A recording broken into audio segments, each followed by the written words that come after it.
this point, the narrator, who is more or less a suburban soccer mom, is meeting with a friend of hers, and her friend is trying to convince her that they need to go into business together as drug dealers. And it's all completely rational. It's a sensible thing to do. So they're in the other character's basement at this point. It's our whole culture, Melinda said. Everywhere you look, someone's telling you to get high. TV, movies, radio, magazines. You see an ad for brownies and some overwrought mother is drifting off to La La Land after the first bite. Anything chocolate. I'm serious. Watch carefully next time. It's always the same woman, and by the end of the commercial, she always looks stoned, ecstatic, or otherwise lost in the throes of orgasm.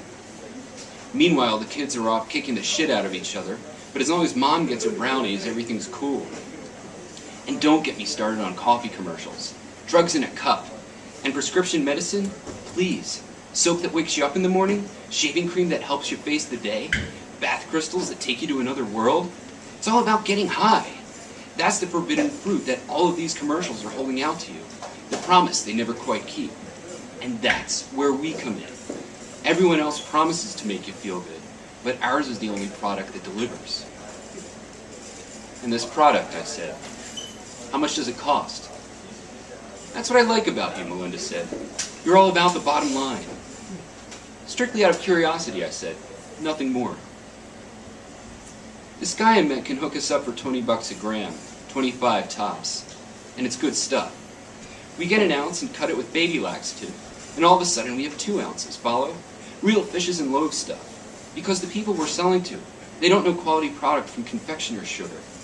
Then we take that and sell it for $40 a gram, and still it looks like a good deal because these people, they're used to paying 50 or 60 bucks, or probably more, if the last time they scored was more than a few years ago. And if they've never scored, which a lot of them probably haven't, they're nothing to worry about. How much is a gram exactly?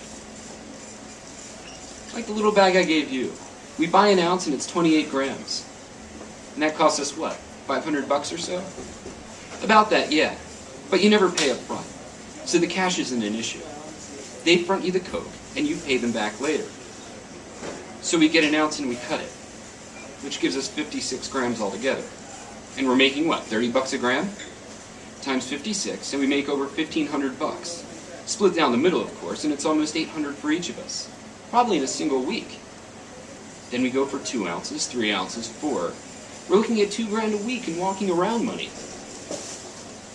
That's a lot of people stopping by my house. On your own terms, I promise. And if we get caught? We won't, Melinda said.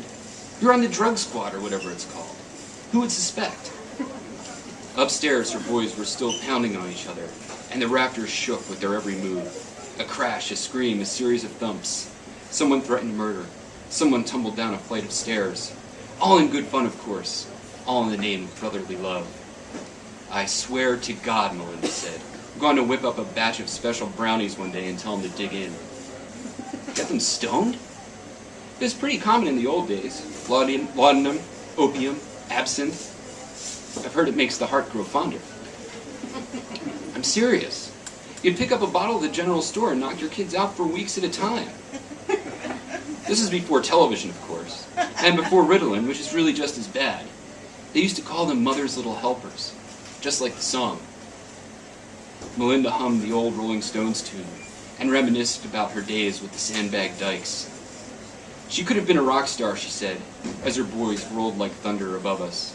She could have had fortune and fame, could have had her pick of anonymous groupies and lovers, could have wrecked countless hotel rooms, could have appeared on the covers of Vogue, Vanity Fair, and Rolling Stone, could have suffered a much-publicized overdose and emerged from rehab a changed woman, could have gotten into acting, could have moved to Hollywood, could have become a movie star, but she gave it all up for a washer and dryer, a 2-car garage, and a nice hardwood floor. Not that I'm bitter, Melinda said, but I think I deserve a slightly higher quality of life. Wish I could help you, I said. You can, Melinda said. Give some thought to my proposition. I told you before, I said. It just isn't me. Not yet, anyway. But you never know. You don't give up, do you? Are you kidding, Melinda said. When it comes to pestering, I'm worse than a kid. But like I said, you're always free to say no.